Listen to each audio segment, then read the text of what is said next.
नमस्ते दोस्तों, happy learning to all of you. Welcome back to our next lecture of fixed income chapter 5। हम लोगों ने इस चैप्टर में रिस्क और रिटर्न के बारे में काफी सारी चीजें समझने का प्रयत्न किया। और जब हम रिस्क की बात कर रहे हैं तो हमने प्रीवियस कई सारे वीडियोस में ड्यूरेशन के बारे में देखा। आप बोलेंगे यही कि ये हर बार सारे ड्यूरेशन मेजर्स हमें बता रहा है। That is the only objective, the sole objective of putting this again and again is this के हम लोग एक बार दिमाग में सेट कर ले उन चीजों को। तो हमने अभी तक मैक्यूलेज ड्यूरेशन देखा है, which is nothing but time weighted average, जो ईयर्स में आता है। मैक्यूलेज ड्यूरेशन से मॉडिफाइड ड्यूरेशन में जाते हैं। वो क्या होता है? Macaulay's duration upon 1 + YTM। Semi annual का अलग हो जाएगा, वो डिवाइडेड बाई 2 करना पड़ेगा हमें। उसके बाद हमने देखा था अप्रोक्सीमेट ड्यूरेशन, फिर हमने देखा था इफेक्टिव ड्यूरेशन, जो कि ज्यादा बेटर रहता है फॉर एम्बेडेड ऑप्शंस वाले बॉन्ड। उसके बाद हमने की रेट ड्यूरेशन देखा था, फिर हमने पोर्टफोलियो ड्यूरेशन देखा था, फिर हमने मनी ड्यूरेशन देखा था, और अब हम फाइनली आ रहे हैं एक और रिस्क मेजर पे, कॉन्वेक्सिटी। बट जैसा कि मैंने बताया था कि मेरा डिजिटल मोड पे ये न्यूमेरिकल चैप्टर्स के लिए शिफ्ट होने का ऑब्जेक्टिव यही था कि हम रेफर बैक कर पाए। तो before we go ahead with convexity, हम चैप्टर 3 के एक बेस पे जाएंगे वापस, and that is primarily this part. हमने चैप्टर 3 में ये गो थ्रू किया था, अगर आपको याद हो तो, कि हमने बहुत एक बॉन्ड लिया था, ठीक है। उस बॉन्ड का अलग अलग YTM पे क्या प्राइस होता है ये देखा था। फेस वैल्यू हमने 1000 ले रखी है, कूपन हमने 10% दे रखा है, एन हमने 5 इयर्स ले रखा है, और फिर 10, 11, 12, 13, 9, 8, 7 ऐसे 7 अलग अलग YTM, यील्ड टिल मैच्योरिटी पे हमने बॉन्ड की प्राइस ढूंढी थी। और प्राइमरीली हमने उससे ये कंक्लूड किया था कि with 1% decrease in yield, the percentage change in price is greater than percentage change in price with 1% increase in yield. With 1% increase in yield, ये हमने उस टाइम पे कवर किया था। एक बार फिर से अगर हम याद करें तो कोई एक का बेस ले लेते हैं। अगर 10% ही कूपन है और 10% यील्ड है तो वहां पे 1000 आएगा। फिर यील्ड जैसे जैसे हम बढ़ाते रहेंगे वैसे वैसे हमारा जो है वो प्राइस जो है वो कम होता रहेगा, and vice versa for that part. तो हमने उससे बेस कैसे लिया था? देखिए, जब हम 10 से 11 कर रहे हैं, 11 से 12 कर रहे हैं, 12 से 13 कर रहे हैं, तो जो प्राइस डिक्रीज है वो 36 का, 35 का, 33 हो रहा है। और जब हम 10 से 9 कर रहे हैं, 9 से 8 कर रहे हैं, 8 से 7 कर रहे हैं, तो जो प्राइस इंक्रीज है वो 38, 40 और 43 हो रहा है। मतलब प्राइमरीली हमने इससे ये कंक्लूड किया था उस लेक्चर में कि जो बॉन्ड का प्राइस यील्ड रिलेशनशिप होता है वो स्ट्रेट लाइन कर्व होने की जगह पे कॉन्वेक्स टू द ओरिजिन होता है। क्या होता है? कॉन्वेक्स टू द ओरिजिन होता है। और ये जो रेट ऑफ चेंज है, ठीक है, जो हमारा डायरेक्ट नहीं बैठ रहा है, उसी को ही बेसिकली हम लोग क्या बोलते हैं?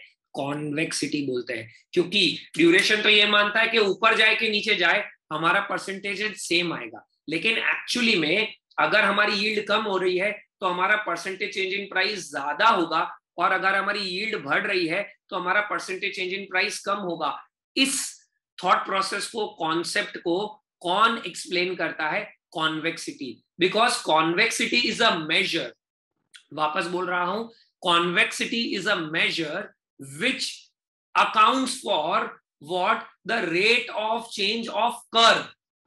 ठीक है, मतलब वो सेकंड डेरिवेटिव की तरह वर्क करता है, ऐसा भी समझ सकते हैं। जो ड्यूरेशन है वो फर्स्ट डेरिवेटिव है कि YTM में चेंज के कारण कितना परसेंटेज चेंज प्राइस में आएगा, पर वो मानता है स्ट्रेट लाइन कर्व, लेकिन एक्चुअली हमारा होता है कॉन्वेक्स। तो ये जो एडिशनल इंपैक्ट आ रहा है, इसी को ही हम लोग क्या बोलते हैं?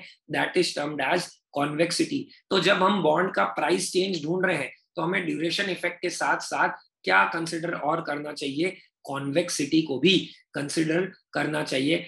आई होप आपको पहले तो प्राइमरीली कॉन्वेक्सिटी क्या होता है वो समझ में आया है। बिकॉज कॉन्वेक्स मतलब कॉन्वेक्स टू द ओरिजिन, आपको कर्व्स पता होंगे, ये स्ट्रेट लाइन कर्व है, ये कॉनकेव है, और ये कॉन्वेक्स है। कॉन्वेक्स बेसिकली क्या बताता है? सपोज आप यहाँ पे हैं, करेक्ट, अब आप यहाँ से इधर शिफ्ट हो रहे हैं तो आपका देखिए चेंज इतना आया है, लेकिन इतना ही अगर आप इधर हो रहे हैं तो आपका चेंज थोड़ा सा ज्यादा आया है। This change is greater than this change. तो अगर आप यील्ड को कम कर रहे हैं तो प्राइस चेंज ज्यादा आ रहा है, यील्ड को बढ़ा रहे हैं तो प्राइस चेंज कम आ रहा है। इसीलिए हम बॉन्ड को हमेशा, जो ऑप्शन फ्री बॉन्ड है, कौन, ऑप्शन फ्री बॉन्ड, उसको हम लोग हमेशा क्या बोलते हैं, पॉजिटिवली कॉन्वेक्स, क्योंकि वो एक एडिशनल इंपैक्ट दे रहा है। जो ड्यूरेशन और यील्ड, ड्यूरेशन हमेशा नेगेटिव होता है, आपने देखा होगा, माइनस टर्म्स में एक्सप्लेन किया था उसको, लेकिन ये जो कॉन्वेक्सिटी होता है ये हमेशा क्या वर्क करता है, पॉजिटिवली वर्क करता है। वो हमें ध्यान में रखना है। इस वीडियो में हम कॉन्वेक्सिटी के कॉन्सेप्ट को समझेंगे और इसके नेक्स्ट वीडियो में हम लोग जो है वो कुछ सम्स गिनेंगे, सो दैट हमारा पूरा अच्छे से क्लैरिफाई हो जाए the whole scenario about convexity. तो जैसे अप्रोक्सीमेट ड्यूरेशन था वैसे अप्रोक्सीमेट कॉन्वेक्सिटी है, जैसे इफेक्टिव ड्यूरेशन था वैसे इफेक्टिव कॉन्वेक्सिटी भी है। हमारे इस वीडियो का टॉपिक जो है वो रहने वाला है अप्रोक्सीमेट कॉन्वेक्सिटी और इफेक्टिव कॉन्वेक्सिटी। दोनों का बेस आपको कैलकुलेशन ऑफ फॉर्मूला नहीं है, आपको नॉर्मली क्वेश्चन में सीधा दे देंगे कि कितनी कॉन्वेक्सिटी, ठीक है, और फिर उससे आपको प्राइस चेंज ढूंढना है। लेकिन मैंने क्या बताया, आपको ध्यान में क्या रखना है, ये स्ट्रेट लाइन नहीं होता। जो हमारा ड्यूरेशन है वो मानता है कि यील्ड 1% बढ़े या यील्ड 1% कम हो, आपका जो रेट ऑफ चेंज है वो सेम होता है। जबकि एक्चुअली जब यील्ड 1% कम होगा तो जो रेट ऑफ चेंज है वो ज्यादा होगा। ये जो एडिशनल पार्ट है, ये जो पार्ट है, ये कर्व का जो इम्पैक्ट है, वो कौन अकाउंट करता है, वो हमारा कॉन्वेक्सिटी अकाउंट करता है। And that is basically termed as what we say as convexity. उसी को ही हम लोग क्या बोलते हैं, कॉन्वेक्सिटी बोलते हैं। So what is approximate convexity, same as duration. अगर आपको याद हो तो एक बार जब यील्ड कम हो रहा है तो प्राइस कितना है, यील्ड बढ़ रहा है तो प्राइस कितना है, माइनस बेस अपना कितना है, इनटू चेंज इन YTM का स्क्वायर, क्योंकि ये सेकेंड डेरिवेटिव पे वर्क करता है, इनटू बेस प्राइस। तो अगर आपको याद हो तो हमारा ड्यूरेशन भी यही था, अप्रोक्सीमेट में कम हो ज्यादा हो upon change in YTM into 2 into V0, क्योंकि वो ओवरऑल परसेंटेज चेंज देख रहा है। ये इम्पैक्ट बहुत छोटा होता है। जैसे अगर 5% ड्यूरेशन है तो कॉन्वेक्सिटी तो बहुत कम होगा, या कॉन्वेक्सिटी के इम्पैक्ट के कारण बहुत कम चेंज आएगा। वो तो यही बताता है कि एडिशनल क्या होगा। और जैसे हमारा इफेक्टिव ड्यूरेशन हुआ करता था फॉर ऑप्शन बॉन्ड्स, वैसे ही इफेक्टिव कॉन्वेक्सिटी हो रहा है, क्योंकि जो हमारा अप्रोक्सीमेट ड्यूरेशन था वो हमारा चेंज इन YTM है। तो आपको याद करो, मैंने सिखाया था कि वो चेंज इन YTM में ये नहीं देख रहा कि चेंज इन यील्ड स्प्रेड हो रहा है, ठीक है, या change in benchmark yield curve हो रहा है। क्रेडिट स्प्रेड के कारण चेंज आ रहा है या benchmark yield curve. Benchmark yield curve मतलब हमारा जो बेस है ट्रेजरी बॉन्ड, और क्रेडिट स्प्रेड मतलब हमारा रिलेटिव रिस्क है। तो जो अप्रोक्सीमेट ड्यूरेशन था वो बाइफरकेट नहीं करता था, कोई भी रीजन के कारण YTM चेंज हुआ वो इंपैक्ट करता था। लेकिन इफेक्टिव ड्यूरेशन जो है वो चेंज इन यील्ड कर्व को इनकॉर्पोरेट करता था। सिमिलरली जो इफेक्टिव कॉन्वेक्सिटी है वो चेंज इन यील्ड कर्व में इंपैक्ट करेगी। इसीलिए जो एम्बेडेड ऑप्शंस वाले बॉन्ड है, मतलब ऑप्शन फ्री बॉन्ड के साथ हम अगर कॉलेबल ऑप्शन ऐड कर दे, पुटेबल ऑप्शन ऐड कर दे, तो उसका क्या इंपैक्ट होएगा, वो कौन ढूंढता है, अप्रोक्सीमेट कॉन्वेक्सिटी ढूंढता है। सो आपको कॉन्सेप्ट आई होप समझ में आया होगा। Convexity accounts for the rate of change of curve. जो स्ट्रेट लाइन कर्व है उसकी जगह पे जो हमारा शेप चेंज हो रहा है, कर्वी हो रहा है, उसको इनकलकेट करने के लिए हम लोग कॉन्वेक्सिटी ढूंढते हैं। इसीलिए जो बॉन्ड प्राइस अभी तक हमने देखा था उसमें हम क्या देख रहे थे, मॉडिफाइड ड्यूरेशन जो है इनटू चेंज इन YTM, सिर्फ इतना ही देखते थे। यहाँ पे माइनस साइन बाय डिफॉल्ट है, लेकिन हमारा टोटल चेंज के लिए हम लोग एक और चीज ऐड कर रहे हैं, क्या, half into annual convexity into YTM का स्क्वायर, क्योंकि ये सेकेंड डेरिवेटिव है, रेट ऑफ चेंज है। आपने ये नोट किया कि ये प्लस होगा, तो YTM कम हो रहा है कि ज्यादा हो रहा है, स्क्वायर है, तो ये हमेशा इंपैक्ट ही आएगा। से फॉर एग्जाम्पल सपोज हमारा ड्यूरेशन है -5 और हमने यील्ड कम की है, तो क्या होगा, -5 इंटू -1, 5 पॉजिटिव आ जाएगा। और हमने यील्ड बढ़ाई है तो -5 इंटू +1, यील्ड प्राइस जो है वो -5%, यहाँ पे +5% होगा, यहाँ पे -5% होगा, पर कॉन्वेक्सिटी हमेशा पॉजिटिव ही होगा। तो सपोज कॉन्वेक्सिटी के कारण इंपैक्ट है 0.2, एग्जाम्पल ले रहा हूं, तो ये ओवरऑल हमारा 1% यील्ड कम होने के कारण कितना चेंज आएगा, 5.2%, और 1% यील्ड बढ़ने के कारण प्राइस में कितना चेंज आया है, नेगेटिव 4.8%। तो क्योंकि दोनों केस में कॉन्वेक्सिटी पॉजिटिव है तो अपने आप देखो डिफरेंस आ गया। जब यील्ड कम हो रहा है तो प्राइस 5.2 से बढ़ रहा है, और जब यील्ड बढ़ रहा है तो हमारा जो प्राइस है वो 4.8 से कम हो रहा है। क्यों? बिकॉज हमने ये कॉन्वेक्सिटी इफेक्ट जो पॉजिटिव है वो डाल दिया, क्योंकि जब बढ़ रहा है प्राइस तो ज्यादा बढ़ेगा रिलेटिवली एज कंपेयर टू कम हो रहा है। ड्यूरेशन इस चीज को अकाउंट नहीं करता। तो ये फॉर्मूलाज है जो आपको ध्यान में रखने हैं। बेसिकली अप्रोक्सीमेट ड्यूरेशन ही बढ़ा रहा है, एक बार बढ़ाना एक बार कम करना, माइनस बेस क्या था, सो उसका लॉजिक इज सेम एज जो हमारा ड्यूरेशन के फॉर्मूला का लॉजिक है, जो हम ड्यूरेशन में ऑलरेडी समझ चुके हैं कि बढ़े और कम करे दोनों को अकाउंट करे, वैसा काम होना चाहिए। तो this is our approximate convexity, this is our approximate effective convexity. Effective convexity क्या लेता है, rate of change of benchmark yield curve, ना कि क्रेडिट स्प्रेड, तो वो ज्यादा बेटर रहता है। इसी पे ही जब हम चर्चा कर रहे हैं तो हम एक और चीज पे चर्चा कर लेते हैं कि कॉल ऑप्शन और पुट ऑप्शन का जो यील्ड कर्व है या यील्ड के कारण जो प्राइस यील्ड रिलेशनशिप है वो कैसे बैठेगी। देखो, अगर ऑप्शन फ्री बॉन्ड होगा तो वो ऐसे जाएगा, convex to the origin, right. लेकिन अगर कॉलेबल बॉन्ड है तो उसका कर्व कुछ ऐसे बनेगा।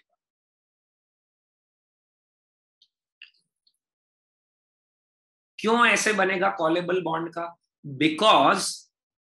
बिकॉज जब आपकी यील्ड कम हो रही है तो एक लेवल के कम होने के बाद वो बॉन्ड कॉलेबल कैटेगरी में आ जाएगा, और जब वो कॉलेबल कैटेगरी में आ रहा है तो उसकी प्राइस बढ़नी बंद हो जाएगी। जब वो कॉलेबल कैटेगरी में आ रहा है तो उसकी प्राइस बढ़नी बंद हो जाएगी। क्यों उसकी प्राइस बढ़नी बंद हो जाएगी? बिकॉज लोग, अगर सपोज यहाँ पे यील्ड है हमारी 8%, 8 से हम पहुंच रहे हैं 7 पे, 7 से हम पहुंच रहे हैं 6 पे, अब 6 पे वो बॉन्ड कॉलेबल हो गया सपोज, मतलब प्राइस 1100 टच हो गई, और 1100 पे तो इशूअर ने भी कॉलेबल बोल रखा है, तो लोग उसको 1100 से ज्यादा क्यों नहीं देना चाहेंगे? क्योंकि सपोज कोई आज 1150 देता है उस बॉन्ड को खरीदने के लिए, कल ही उसे पता चला कि इशूअर ने तो बॉन्ड कॉल कर लिया क्योंकि उसके पास अधिकार है कितने पे, 1100 पे कॉल करने का, तो आज वो 1150 देगा ही क्यों, भले ही हमारी यील्ड कम होती जा रही है तो भी। तो जो कॉलेबल बॉन्ड है, एक लेवल के बाद अगर यील्ड गिरती रहेगी तो कॉलेबल बॉन्ड का प्राइस बढ़ना बंद हो जाएगा, जैसे ही वो कॉल प्राइस पे टच करेगा बंद हो जाएगा। तो कॉलेबल बॉन्ड के लिए ये कॉन्वेक्सिटी पॉजिटिव नहीं आएगी, रादर इस जोन में तो उसकी कॉन्वेक्सिटी क्या होगी, नेगेटिव। व्हाई? बिकॉज यील्ड कम होने के कारण प्राइस बढ़ी नहीं। तो ये कॉलेबल बॉन्ड का आपको ध्यान रखना है। हाँ, जब यील्ड बढ़ रही है 9%, 10%, तो उसकी प्राइस बिल्कुल कम होगी क्योंकि वो ओनली कॉलेबल। यील्ड बढ़ने के कारण किस पे इंपैक्ट आएगा, पुटेबल बॉन्ड में, बिकॉज नॉर्मल जो हमारा ऑप्शन फ्री बॉन्ड है उसकी प्राइस गिरती जाएगी, पर पुटेबल बॉन्ड क्या होगा, एक लेवल के बाद उसकी प्राइस गिरनी बंद हो जाएगी। This is normal bond, option free bond, this is puttable bond. क्योंकि अगर यील्ड आपकी सपोज पहले थी 8%, 8% से 9% हुआ तो हमारा प्राइस गिरा, अब उसके बाद क्या होगा, सपोज हम 900 पे पहुंच गए, अब 900 पे पुटेबल है, मतलब इन्वेस्टर चाहे तो 900 पे तो कभी भी रिटर्न कर सकता है, किसको, इशूअर को। तो अब जब 9 से 10% होगा तो लोग 900 तो मिनिमम देने के लिए विलिंग ही होंगे, 850 नहीं जाएगा उसका प्राइस। क्यों नहीं जाएगा 850 प्राइस? 850 प्राइस इसलिए नहीं जाएगा बिकॉज 850 में हम खरीदे, इसकी जगह 900 में तो हम, मतलब 850 में मैं किसी और को बेचू, इसकी जगह 900 में तो मैं कभी भी इशूअर को दे ही सकता हूँ। तो जब यील्ड 9% का, 10% का, 11% हो रहा है तो ऑप्शन फ्री बॉन्ड का प्राइस जो है वो कम होता जाएगा, पर पुटेबल बॉन्ड का तो आपका एज इट इज ही रहेगा। मतलब एक बार 900 पहुंच गया, 900 इज, आई एम अज्यूमिंग के 900 पे वो पुटेबल था, ठीक है। कॉल प्राइस, पुट प्राइस पहले से मेंशन्ड होती है, हमने देखा था पहले, callable at this price on this date, puttable at this price. तो अगर हमारा यहाँ पे पहुंच गया और सपोज वो पुटेबल है, तो instead of selling in the market at 850 I will be selling to the issuer itself himself to at 900। तो जो कॉलेबल बॉन्ड है उसका जो यील्ड कर्व है वो ऐसा बनेगा यू, क्योंकि एक लेवल के बाद जब यील्ड कम होगी तो बॉन्ड का प्राइस जो है वो बढ़ता नहीं है, तो यहाँ पे नेगेटिव कॉन्वेक्स हो जाएगा। और पुटेबल बॉन्ड जो है उसका एक्स्ट्रा पॉजिटिव होगा एज कंपेयर टू पोर्शन, ये नेगेटिव कॉन्वेक्सिटी होगा, यहाँ पे एक्स्ट्रा पॉजिटिव कॉन्वेक्सिटी हो गई, क्योंकि यहाँ पे जो बाकी ऑप्शन फ्री बॉन्ड है उसका प्राइस गिरे जा रहा है लेकिन इसका तो गिर ही नहीं रहा है। तो जब हम यील्ड बढ़ाएंगे तो प्राइस कम गिरेगा, और यील्ड कम करेंगे तो प्राइस ज्यादा बढ़ेगा। तो puttable bond extra positive convexity रखता है, कॉलेबल बॉन्ड नेगेटिव कॉन्वेक्सिटी रखता है beyond a certain yield level falling down, और ऑप्शन फ्री बॉन्ड नॉर्मली आपका पॉजिटिवली कॉन्वेक्स्ड होता है। ये सारी चीजें हमारी कौन अच्छे से इंकॉर्पोरेट करता है? Effective duration, because effective convexity हमारा change in yield curve incorporate करता है। इसीलिए हम यहाँ पे annual modified duration plus half of annual convexity, ये तो यहाँ पे ये हमेशा पॉजिटिव ही रह रहा है। देखो YTM भी नेगेटिव होके भी पॉजिटिव हो जाएगा बिकॉज स्क्वायर है और ये भी पॉजिटिव है, इसलिए बॉन्ड का ऑप्शन फ्री बॉन्ड का जो कॉन्वेक्सिटी है वो हमेशा पॉजिटिव रहेगा। कॉलेबल बॉन्ड का एक लेवल के बियॉन्ड अगर यील्ड गिर रही है तो नेगेटिव हो जाएगा उसका, क्योंकि फिर वो बढ़ने नहीं लगा है उसका प्राइस। और पुटेबल बॉन्ड का जो है वो एक लेवल के बाद यील्ड बढ़ रहा है तो एडिशनल पॉजिटिव हो जाएगा, क्योंकि उसका प्राइस गिर कम रहा है, लेकिन जब यील्ड कम कर रहे हैं तो बढ़ बहुत ज्यादा रहा है। तो callable bond, puttable bond, option free bond, and what is normal convexity is it accounts for the rate of change of what that curve, ठीक है, सेकंड डेरिवेटिव की वर्क करता है वो, इसीलिए हम उसको बोलते हैं कॉन्वेक्स, क्योंकि कॉन्वेक्स शेप को ही इनकॉर्पोरेट कर रहा है कॉन्वेक्सिटी, इसलिए हम उसको क्या बोलते हैं? कॉन्वेक्सिटी। मैंने आपको पहले वो एक पार्ट बताया था टेबल बना के 10%, 11%, 12% में यील्ड देखो क्या हो रहा है। तो हम देख रहे थे कि जब यील्ड कम हो रहा है तो प्राइस ज्यादा बढ़ रहा है, बढ़े जा रहा है, बढ़े जा रहा है, तो जो एक्स्ट्रा ज्यादा बढ़ रहा है ना एज कम्पेयर टू कम हो रहा है, उसी को ही हम क्या बोलते हैं? कॉन्वेक्सिटी। और वो इस तरीके से अकाउंट होता है। इसके नेक्स्ट वीडियो में मैं आपको 2-3 क्वेश्चंस इसके कैसे कैलकुलेट करना है वो बता दूंगा, तो हमारा ये कॉन्सेप्ट काफी क्लियर हो जाएगा। इसमें मैंने आपको सिर्फ और सिर्फ बताया है कि कॉन्वेक्सिटी का कॉन्सेप्ट क्या होता है, कॉलेबल बॉन्ड का यील्ड कर्व कैसे होगा। आई होप आपको समझ में आया, बिकॉज जब यील्ड कम होती है तो प्राइस बढ़ता है, पर कॉलेबल बॉन्ड का प्राइस जैसे ही वो कॉल प्राइस पे टच करेगा 1100, 1150 जो भी मेंशन है, उसके बाद बढ़ना बंद हो जाएगा। पुटेबल बॉन्ड का प्राइस जैसे ही यील्ड कर्व एक लेवल के बाद बढ़े जा रहा है तो उसका प्राइस गिरना कम हो जाएगा, क्योंकि फिर मैं बाहर क्यों बेचूंगा किसी को 850 में, मैं 900 पे इशूअर को ही दे दूंगा, क्योंकि पुट ऑप्शन किसके पास होता है? इन्वेस्टर के पास। कॉल ऑप्शन किसके पास होता है? इशूअर के पास। तो कॉलेबल पुटेबल अगर दोनों मिक्स कर दोगे तो आपका कुछ इस तरीके से बनेगा। नॉर्मली ऐसा होता है, नॉर्मली पूरा ऐसा होता है, कॉलेबल पुटेबल को मिक्स कर दोगे तो कुछ ऐसा बनेगा। एक लेवल की यील्ड के बाद बढ़ना कम हो जाएगा और एक लेवल की यील्ड के बाद गिरना कम हो जाएगा हमारा, और ऑप्शन फ्री बॉन्ड ये हमारा नॉर्मली गिरता है। This is how we create this part. I hope सबको क्लियर है कॉन्वेक्सिटी वाला पार्ट। मजा आ रहा है, मैं ये भी उम्मीद कर रहा हूँ, क्योंकि हम नई नई चीजें, इंटरेस्टिंग चीजें समझ रहे हैं, इनकॉर्पोरेट कर रहे हैं। इसके लिए आप फिक्स्ड इनकम के वो लेक्चर पे वापस जा सकते हैं जिसमें मैंने आपको रेफर करा के वैल्यूएशन के कॉन्सेप्ट वापस एक बार रिवाइज कराए थे। That's it for this part. इसके नेक्स्ट वीडियो में हम लोग कॉन्वेक्सिटी के कुछ क्वेश्चंस कवर कर लेंगे, सो दैट आपको और अच्छे से समझ आ जाए वो पूरा सेगमेंट। अब हम धीरे धीरे इस चैप्टर के क्लोजर की ओर बढ़ रहे हैं। मोटा मोटी जो कॉन्सेप्ट्स है वो कवर हो गए हैं, एक दो थियोरेटिकल चीजें हम लोग और कवर करेंगे in the upcoming videos, and then will be through with this part. I hope कि आप लोग नोट डाउन करते रह रहे हैं, पढ़ते रहिए दोस्तों, आगे बढ़ते रहिए। Thank you very very much.